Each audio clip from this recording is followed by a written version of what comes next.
Quel est le budget à prévoir pour venir étudier au Canada?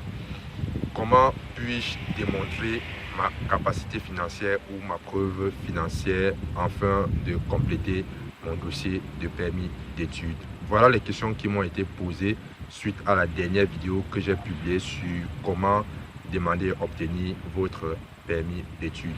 Je t'invite à rester jusqu'à la fin de cette vidéo parce que je vais te donner la démarche à suivre pour pouvoir évaluer le coût de ton projet d'immigration et également te donner les éléments que tu dois apporter pour démontrer ta capacité financière.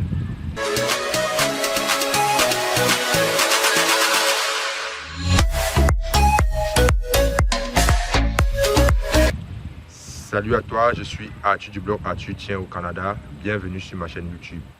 Sur cette chaîne YouTube, je partage simplement avec vous mes expériences de vie au Canada. Je parle d'immigration, c'est-à-dire le processus qui m'a conduit au Canada pour étudier. Je parle également du travail et des affaires. Si l'une de ces thématiques-là t'intéresse, donc je te demande de faire deux choses. La première des choses à faire, c'est d'activer la cloche de notification pour pouvoir être averti de la sortie des vidéos que je publie les mercredis et les vendredis, et également à t'abonner à cette chaîne. La deuxième des choses à faire, c'est de cliquer le lien dans la barre de description pour télécharger le petit e-book que j'ai préparé pour toi, qui te donnera des informations, des conseils et mes meilleures astuces sur tout ce que tu dois savoir avant de venir au Canada, mais des actions que tu dois mettre en place une fois au Canada pour pouvoir t'installer et t'intégrer rapidement. Comment planifier votre budget pour venir étudier au Canada? Je vais dire combien devez-vous prévoir comme budget pour venir étudier au Canada, comment démontrer à l'agent d'immigration ou alors quels sont les documents que tu dois apporter dans ta demande de permis d'études pour pouvoir démontrer ta capacité financière. Voilà en fait les questions que je vais répondre tout au long de cette vidéo. Avant donc de répondre à ces deux principales questions, parce que j'ai regroupé en fait l'ensemble des questions, je les ai résumées en ces deux questions-là. Mais avant de répondre à cette question, il y a un préalable que j'aimerais n'est-ce pas, établi. Je discute avec des personnes et je me rends simplement compte à l'issue de cette discussion. Je parle bien évidemment des personnes qui souhaitent immigrer au Canada dans l'intention d'étudier et même dans d'autres buts. Donc je me rends compte que ces personnes-là ne sont pas réalistes en ce qui concerne le budget qu'il faut prévoir pour venir étudier au Canada. Les coûts des études au Canada sont élevés, ça il faut que je vous le dise. Ce n'est pas donné à n'importe qui de venir étudier au Canada. Je ne dis pas ça pour me vanter, mais c'est une réalité. Si vous parcourez les réseaux sociaux, vous demandez même dans votre entourage, on vous dira la même chose. Étudier au Canada coûte cher. Donc, de ce fait, avant de vous engager dans ce processus-là, moi, je vous conseille d'évaluer d'abord le coût de votre projet. Combien ça va vous prendre avant de vous engager. Il ne faudrait pas vous engager dans un processus et vous arrivez lors de la demande de permis d'études et vous vous rendez compte qu'il vous faut plus d'argent que prévu. Ça serait une perte de temps et une perte d'argent. Le conseil que je vais vous donner, si vous vous rendez compte que votre budget n'est pas suffisant pour pouvoir venir étudier au Canada, il y a d'autres alternatives. Vous pouvez aller en Europe, ok? Vous pouvez aller en Europe, vous pouvez aller par exemple en Belgique. Vous pouvez également aller en France. Les coûts des études en France ne coûtent pas cher. C'est dans les 250-500 euros. En Belgique, ça tourne autour des... En Belgique, oh, le vent dérange. En Belgique, les études tournent autour des 1500 euros. 1500 euros. Bref, ce n'est pas significatif par rapport au coût des études au Canada. Ce sont des possibilités comme ça que vous devez explorer, que vous pouvez exploiter. En fait, des passerelles pour arriver au Canada. Je connais des personnes ici qui sont quittées des États-Unis, de la France, de la Belgique, des pays d'Europe et même de la Russie pour venir au Canada. Donc, ce n'est pas obligé, ce n'est pas toujours absolu que lorsque vous souhaitez quelque chose, que vous l'obtenez d'un seul coup. Non. Donc, si vous n'avez pas un budget important, regardez d'autres alternatives, ayez d'autres alternatives. Donc, ça, c'était une parenthèse.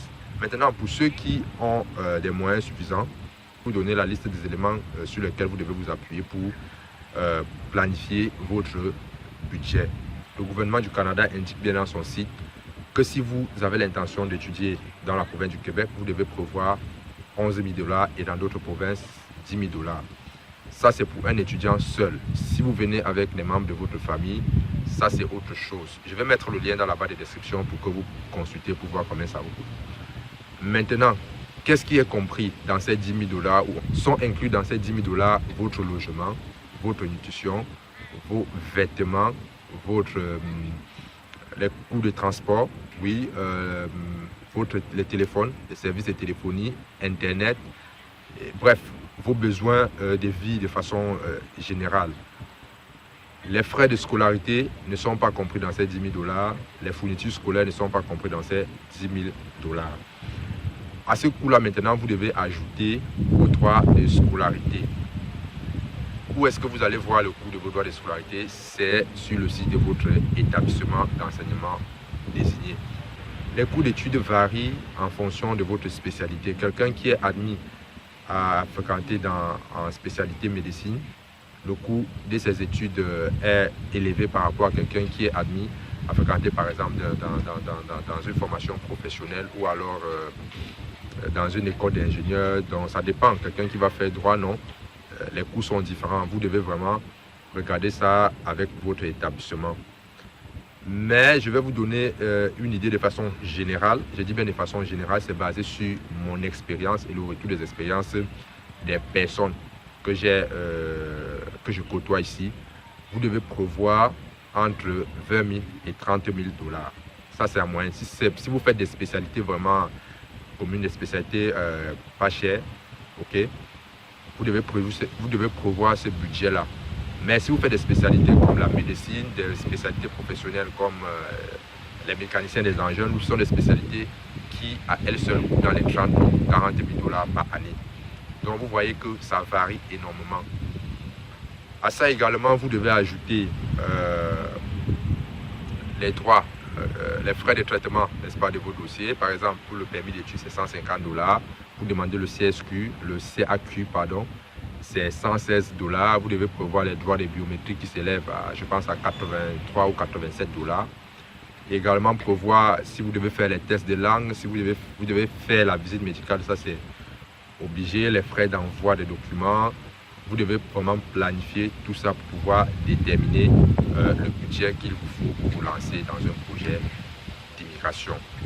C'est ce montant-là que vous devez démontrer à l'agent d'immigration comme étant votre capacité financière. Vous devez démontrer que vous disposez de ce montant.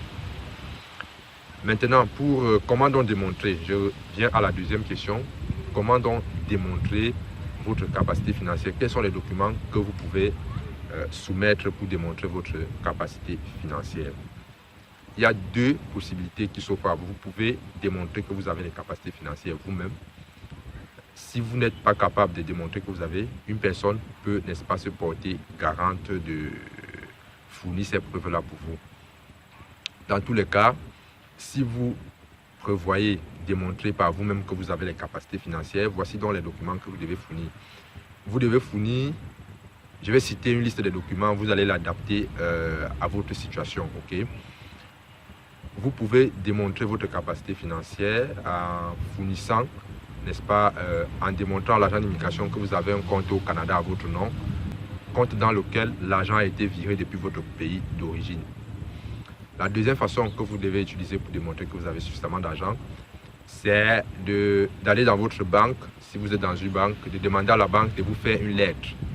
Lettre dans laquelle il sera inscrit votre numéro de compte, le solde de votre compte et également votre nom, le nom du titulaire du compte. D'accord?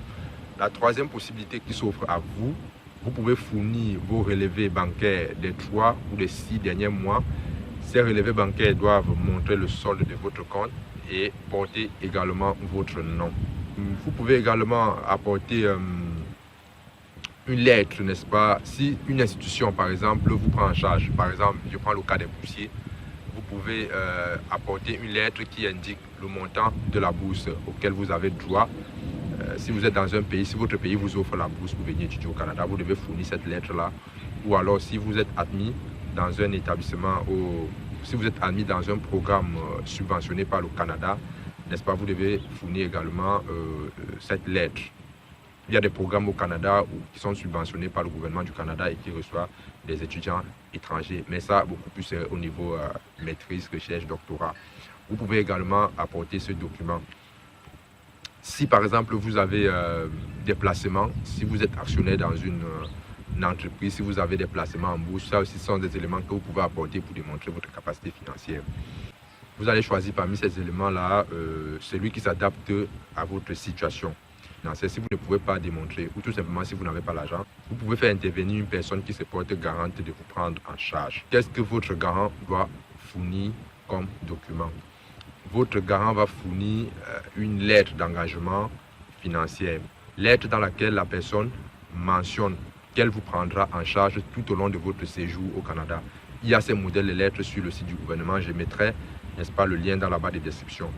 En plus de ces lettres d'engagement financier, la personne doit également fournir une lettre de sa banque. La lettre sera mentionnée le nom de votre garant, le numéro de son compte et le solde de son compte.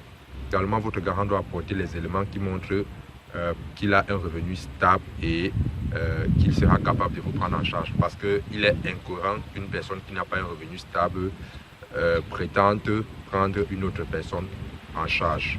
Voilà donc de façon globale, l'ensemble des éléments que vous pouvez apporter pour démontrer votre capacité financière.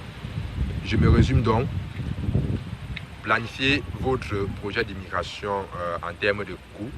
Si vous n'avez pas suffisamment d'argent pour immigrer au Canada, regardez dans d'autres pays. Vous pouvez regarder par exemple en Belgique, vous pouvez regarder en France. Moi, je parle de ces deux pays parce que j'ai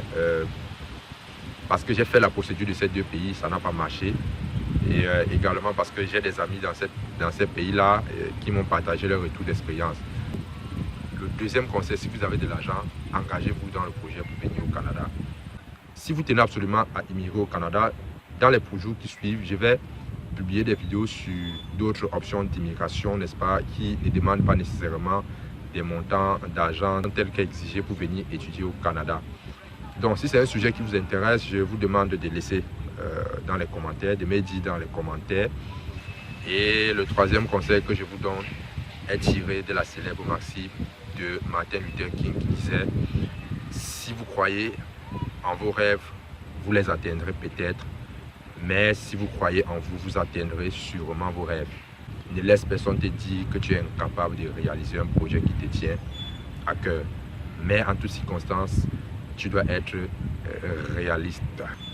Si vous avez aimé cette vidéo, dites-le moi dans les commentaires, mettez les pouces bleus, abonnez-vous à cette chaîne, posez-moi toutes vos questions, ça me ferait énormément plaisir de les répondre.